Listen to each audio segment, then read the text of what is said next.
Okay, for this superset, you're gonna need a set of weights that you can bicep curl and a bench, preferably a bench. I'm gonna show it on this weird little floor couch, but you know, you're gonna make work whatever you've got. The point is that we wanna be able to put our shoulder blades up against something to prevent our ribs from taking over the bicep curl. You're also gonna need a weight that you can goblet squat. Okay, so there's two different levels, I guess we could say, of this bench bicep curl. So I want to get kind of the backs of my arms and the backs of my ribs, especially where my bra is, right up against a bench. I'm going to broaden across my collarbones, and from there I can curl. So see here, I'm not able to fully extend my arms down. When I can have my back up against a bench, my hips can be either on a block or lifted off the ground, and I've got enough room to let my long ass arms come all the way down. Okay, so I'm going to show that version here. I'm going to push through my feet and lift my butt without thrusting my back and my ribs away from that bench.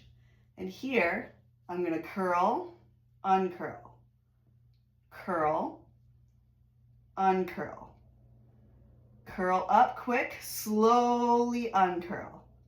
Curl up, slowly uncurl. You might be surprised at how heavy a 10-pound weight feels when you take all the other things that want to come on board when we're doing bicep curls out of it and you just have to use your bicep.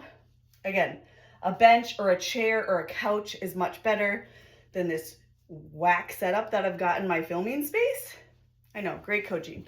But being able to fully extend the arms while having your back up against something, I don't recommend the wall just because your head is going to then go forward. It's just going to feel awkward.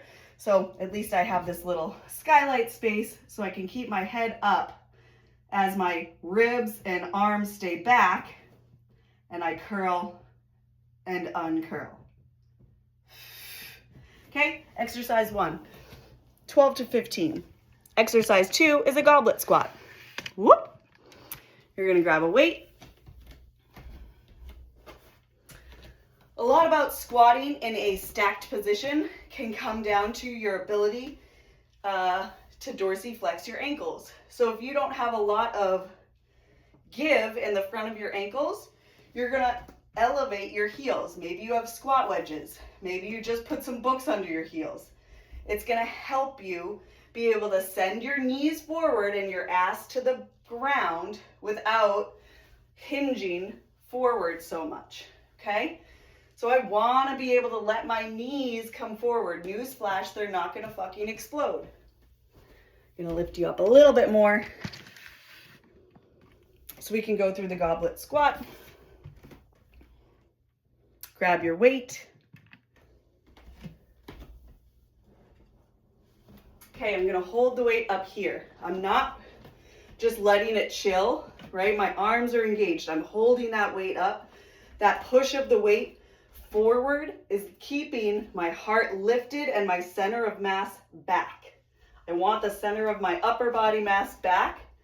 And then I want to send my knees forward as my hips sink down. Okay, so I have this beautiful stack of my rib cage over my pelvis, and then I push out of it. I'm going to get heavier on the inner edges of the heels as I pull my ass toward the ground, and then outer heels as I push myself back up. Inner heels, outer heels, inner heels, outer heels, inner heels, outer heels. Again, you can hold the weight here. You could hold one weight in each hand. That's pretty much it. I guess if you have a kettlebell, you could hold either edge of the bell. You're coming down and you're practicing your range in this stack. More like you're an elevator than an escalator, okay? I want you thinking straight up and down. It's also a really nice way to learn how to do this, to grab a door, straddle the door. So grab the door handle, door knob on either side. Let your knees come forward. This is a super supportive place to practice this, keeping yourself stacked as your knees come forward. Don't forget those heel wedges. If you have ankle mobility issues, I don't know, 8, 10, 12. If you could do 18 of them without struggling, heavier weight, load it up so that 8 to 10 feels really fucking hard.